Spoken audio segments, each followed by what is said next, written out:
எல்லாருக்கும் வணக்கம். நான் உங்கள் லட்சண தாமரைக்கணி. நான் இப்போ உங்களுக்கு சொல்ல போகிறது ஒரு 1 minute ஸ்டோரி தான். ஒரு வயதான ஜமீன்தார் ஒருத்தர் இருக்காரு. அவரு தன்னோட மாற்றுத்திறனாளி மகன் இறந்துட்ட காரணத்தால அவருடைய நினைவாக மாற்றுத்திறனாளிகளுக்கு உணவு கொடுக்கணும் அப்படின்னு முடிவெடுக்கிறாரு. அதே மாதிரி உணவு கொடுக்க டெய்லி ஸ்டார்ட் பண்றாரு. நாள் போக போக போக கூட்டம் அதிகமாயிட்டே போகுது.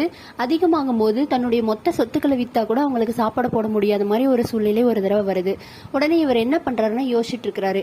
அடுத்த நாள் தன்னுடைய வேலைக்காரன் கிட்ட என்ன சொல்லி அனுப்புறாருன்னா, அந்த பக்கத்து பில்டிங்ல தான் இன்னைக்கு சாப்பாடு போட போறாங்க. ஆனா என்ன ஒண்ணுன்னா அங்க கொஞ்சமான சாப்பாடு தான் இருக்கு, முதல்ல போறவங்களுக்கு தான் கிடைக்கும் அப்படின்னு சொல்றாரு. அதே மாதிரி வேலைக்காரனும் போய் சொல்றாரு.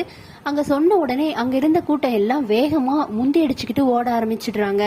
அங்க எல்லாருமே போனதுக்கு அப்புறம் மிச்சம் இருக்கிறவங்களால, அதாவது மாற்றுத்திறனாளிகளால வேகமா ஓடவும் முடியாது, பண்ணவும் முடியாது. அப்படி இருக்கிறவங்க அங்கே தத்தளிச்சிட்டு இருந்தாங்க, எப்படி போறதாங்க அப்படின்னு சொல்லிட்டு.